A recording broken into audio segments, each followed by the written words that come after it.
রসুলকে বিশ্বাস করে, একটু সন্দেহ করে না। 3 নম্বর শর্ত, লা ইলাহা ইল্লাল্লাহ, আমি মুখে উচ্চারণ করলাম আল্লাহ ছাড়া কোনো ইলাহ নাই, অন্তরেও বিশ্বাস করা।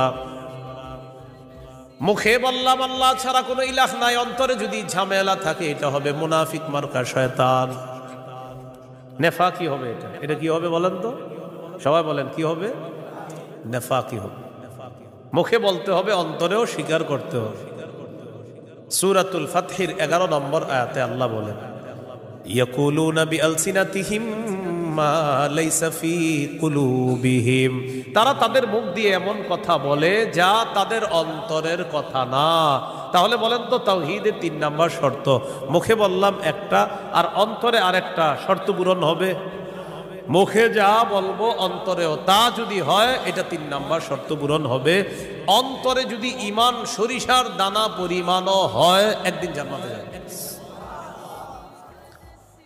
সহিহ বুখারীর 44 নম্বর হাদিস, ক্বালা রাসূলুল্লাহ সাল্লাল্লাহু আলাইহি ওয়াসাল্লাম, ইয়াখরুজু মিনান নার মান ক্বালা লা ইলাহা ইল্লাল্লাহ ওয়া ফি কলবিহি ওয়াজনু শাঈরাতিন মিন খায়র ওয়া ফি কলবিহি ওয়াজনু বুররাতিন মিন খায়র ওয়া ফি কলবিহি ওয়াজনু যাররাতিন মিন খায়র।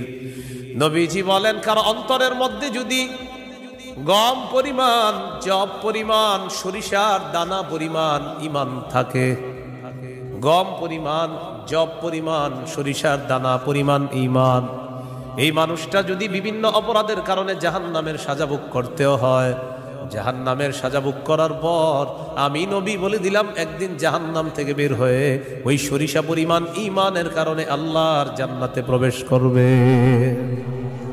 খাঁটি ঈমান, বিশুদ্ধ ঈমান, এটার মধ্যে কোনো ঝামেলা করা যাবে না। আল্লাহ কথাগুলা বুঝার তৌফিক দান করেন।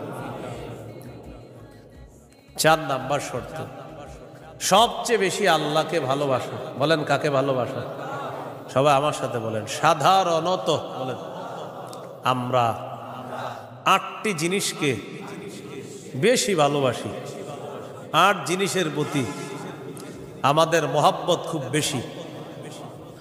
এই 8 জিনিসের চাইতেও আল্লাহকে, রসুলকে বেশি ভালোবাসতে হবে। কয় জিনিসের প্রতি টান আছে বেশি? 8 জিনিসের কথা আল্লাহ বলছে সূরা তাওবা 24 নম্বর আয়াত।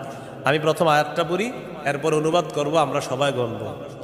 আল্লাহ তাআলা বলেন, কুল ইন কানা আবাউকুম ওয়া আবনা